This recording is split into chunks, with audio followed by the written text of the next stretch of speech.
Eles saíram cedo de São José do Rio Preto, no interior de São Paulo. 4 homens, um carro, um propósito. O destino era o noroeste do Paraná, a cidade Icaraíma. O que os movia era uma dívida, R$ 1 milhão. Um valor que deveria ser pago.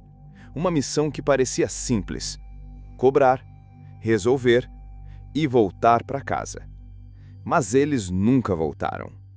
Robsley, Rafael, Diego e Alencar desapareceram como se nunca tivessem existido. Tudo o que restou foram imagens de segurança. Eles aparecem entrando em um estabelecimento local e depois, o silêncio absoluto. Na terça-feira, 24 horas depois de chegarem à cidade, nenhum deles dá mais sinal de vida. Famílias começam a se desesperar. A primeira testemunha quebra o silêncio. Moradores afirmam ter ouvido barulhos de tiros. Muitos tiros. A gente se abaixou com medo, contou uma pessoa que preferiu não se identificar. O que era para ser uma cobrança virou uma zona de guerra? Ou foi tudo armado desde o início? A Polícia Civil, o Corpo de Bombeiros, a Força Nacional. Todos mobilizados. Vasculham fazendas, trilhas, estradas, margens do rio Ivaí. A busca é exaustiva. As famílias se agarram à esperança, mas cada dia sem notícia é um passo a mais em direção ao pior. O delegado à frente do caso faz um desabafo. Estamos cada vez mais perto. Os indícios apontam para algo maior, algo muito maior. Uma dívida de R$ 1 milhão, mas a esposa de um dos desaparecidos mostra documentos que somam no máximo R$ 250 mil. Por que inflar o valor? A primeira pista concreta surge. 2 nomes, Paulo Ricardo e Antônio Buscariolo, pai e filho. Eles seriam os devedores. Eles teriam ligação com o suposto negócio que levou os 4 até lá. A polícia vai até a casa deles, mas está vazia. Portões trancados. Nenhum vestígio da família. Fogem todos. Desaparecem também. E agora, tudo muda. A dúvida vira a suspeita. A fuga é sinal de culpa? Ou apenas medo de serem apontados como culpados? As buscas seguem. Os policiais enfrentam matas densas, alagadas, trilhas quase intransitáveis, drones, cães farejadores, helicópteros, mergulhadores. Nada. O delegado repete: temos elementos, temos um padrão. Encontro marcado, mudança de local, silêncio total. Alguém armou isso. A questão é uma só. Os 4 foram mortos naquela mesma noite ou estão sendo mantidos em algum lugar? A pressão da opinião pública cresce.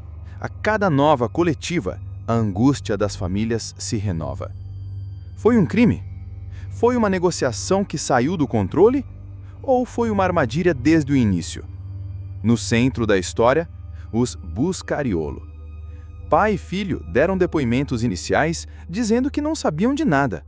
Negaram tudo, mas dias depois somem.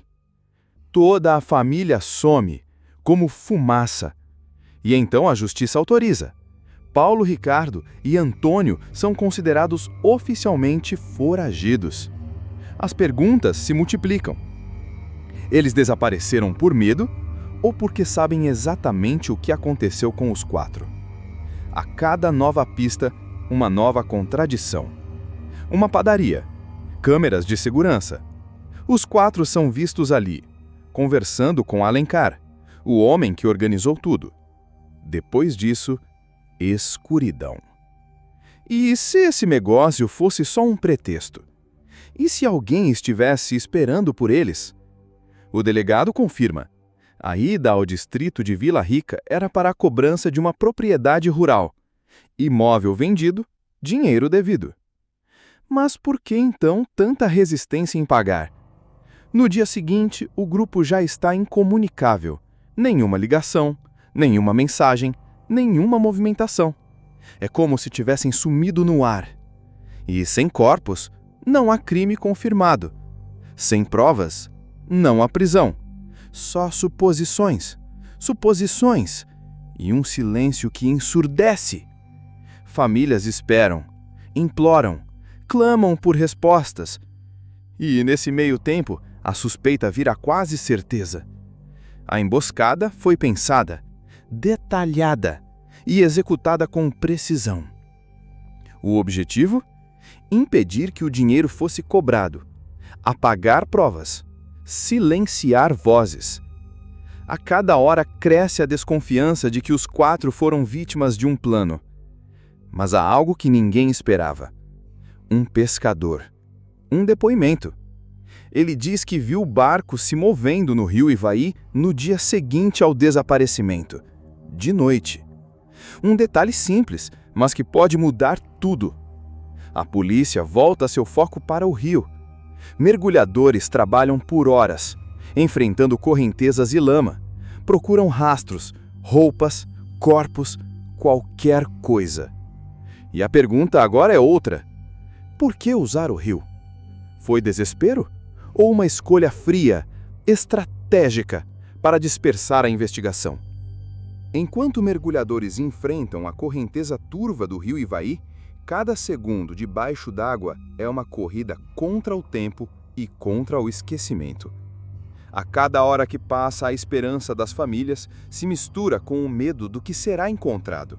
O que era para ser uma simples cobrança virou uma das maiores investigações do ano. E mesmo com drones, helicópteros, cães farejadores, patrulhas em terra e no ar, nenhuma pista concreta. Nenhum sinal de Hobbesley, nem de Rafael, nem de Diego, nem de Alencar. A polícia começa a considerar uma nova possibilidade. E se os corpos jamais forem encontrados? Nesse cenário, o caso se arrastaria por semanas, talvez meses, como tantos outros que ficaram sem solução. Mas há algo que faz esse caso diferente. A fuga da família Buscariolo. O que faz uma família inteira desaparecer da noite para o dia, sem deixar rastros, sem despedidas, sem respostas? Essa fuga não é aleatória. Não é por medo. É uma manobra.